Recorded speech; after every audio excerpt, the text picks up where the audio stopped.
Welcome to the Jeweler's View. I'm Courtney Gray, metalsmith, educator, and creative business strategist. After 25 years in the jewelry industry, running one of the country's top metalsmithing schools, coaching artists, advising companies and organizations, and hosting interviews with some of the best in the craft, I finally created the kind of support I wish I'd had from the start. This podcast is a part of that.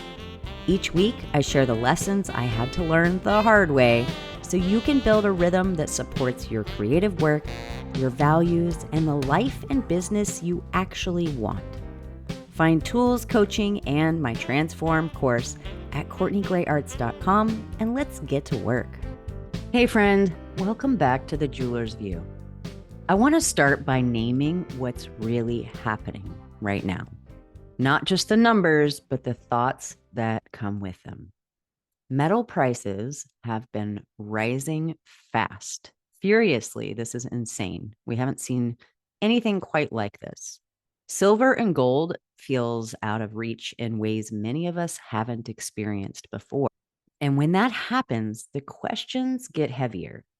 Can I keep making the way I've been making? Do I raise prices? Do I change materials? Do I need to pivot? And for some of you, maybe quietly, maybe out loud, another thought creeps in. Is this the moment I stop making jewelry altogether? That thought does not mean you're weak or you're being dramatic. It means you're human and you care about building something sustainable. I have a quick note for you before we jump into this a little deeper. Over the next few weeks, I'm going to be sharing a special panel conversation focused on exactly this, navigating rising gold and silver and metal prices in general. This is going to be with Jeanette, Caines, Bette Barnett, Holly Gage, and Melissa Muir. And if material costs have been on your mind, just know this is coming. We'll get into it soon, and I'll let you know how to hear that panel when it's live. So here's the thing. One of the most dangerous mindsets during moments like this is the "this is forever" story. When prices spike or markets shift, it can feel like this is how it's going to be from now on. I missed my window.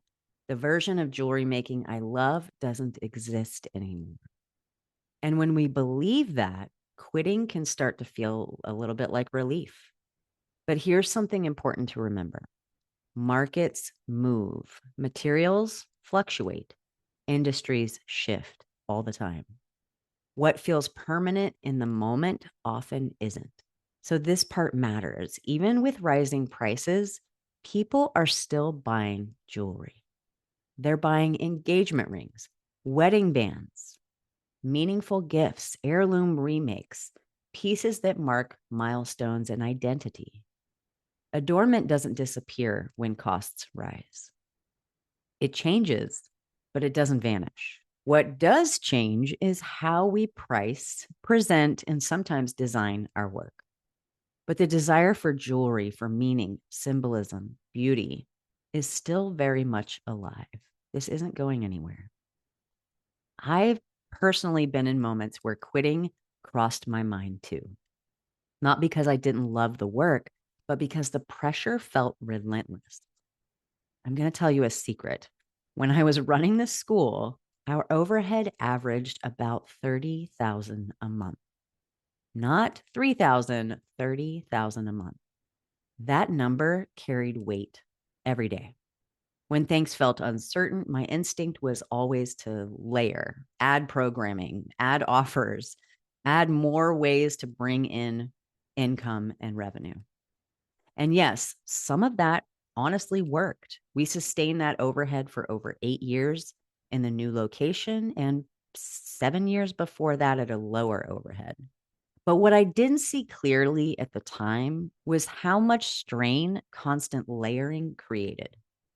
I overwhelmed my team, my own nervous system by adding things instead of slowing down to really look at what was already working.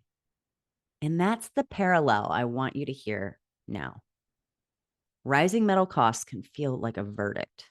This doesn't work anymore, but more often it's a trigger, not a final answer. A trigger that asks, what's sustainable now? What needs refinement? What deserves to stay and what might need to change a little bit? It does not automatically mean you failed, your work isn't viable, or jewelry is over. And it definitely doesn't mean you have to decide everything today. Go slow with this. I know it's tough. This is where I want to offer a way to slow the moment down before making big decisions. I just learned this myself. It's called the STILL framework. STILL, STILL, stands for stop, take a breath, investigate, listen, and learn.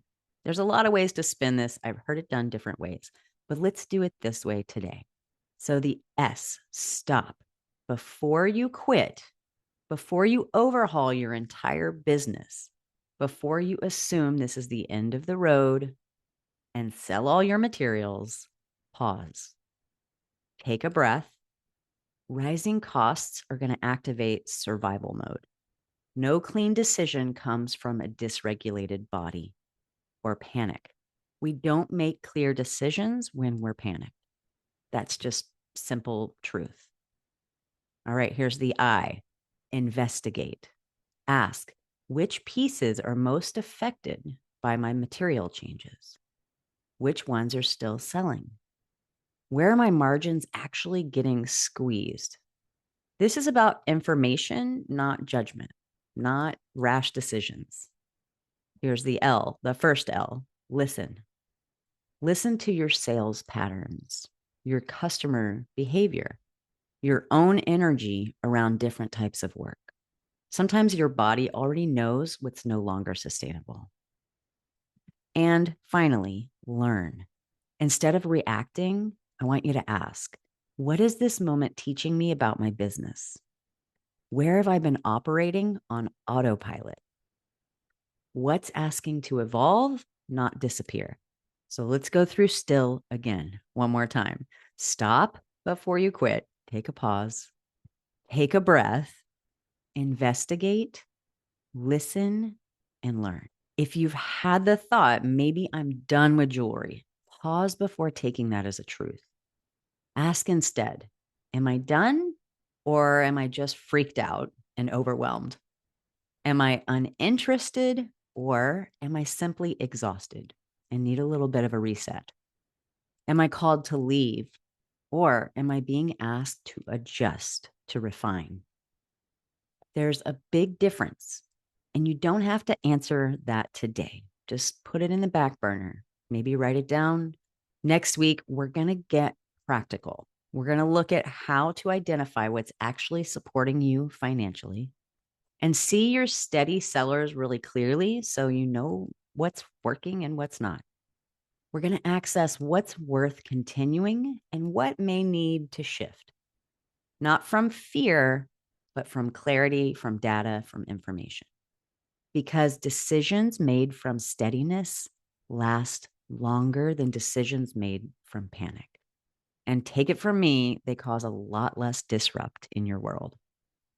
One last thing before you go. The panel episode on gold and silver pricing is coming up soon, and it's designed to be practical, steady, reassuring, not fear-based. Let's hear from these other women who are feeling the effects of the market change. To get the link and any follow-up resources that we're going to have from that panel, the best place to stay connected is my email list. If you're not on that list, jump on my website, CourtneyGrayArts.com. And you can also follow me on Instagram, where we'll be announcing when this panel will be live at Courtney Gray Arts. I'll share everything there. If things feel uncertain right now, that doesn't mean your work has lost value. People are still buying jewelry. Meaning still matters. Listen, this is one of the oldest craft businesses in existence. Trust me, it's not going anywhere. Adornment still holds power. The question isn't whether jewelry still works. The question is how you want to work within this moment with clarity, intention, and care. Patience. I'll see you next week. Onward and upward. Thanks for listening to The Jeweler's View. If today's episode gave you something to think about, consider sending it to a friend or share it on social and tag me at Courtney Gray Arts.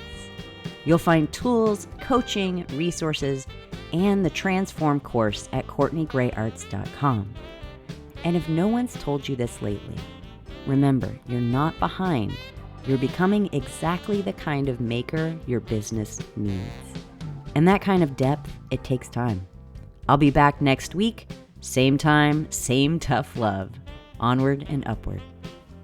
This episode is supported by Guess Wine, a fourth-generation company built by people who understand what it means to make things by hand. Whether you're polishing a one-of-a-kind ring or running a full shop, their tools, training, and support help you work smarter without losing the soul of your craft. You can learn more at guesswine.com. A night of singing bowls and stories untold. Yeah, here's to the dreams and how we make them, to howling at the moon, to worries and loss, sitting in solitude, feeling a little bit pissed off. Here's to the grace we have awakened,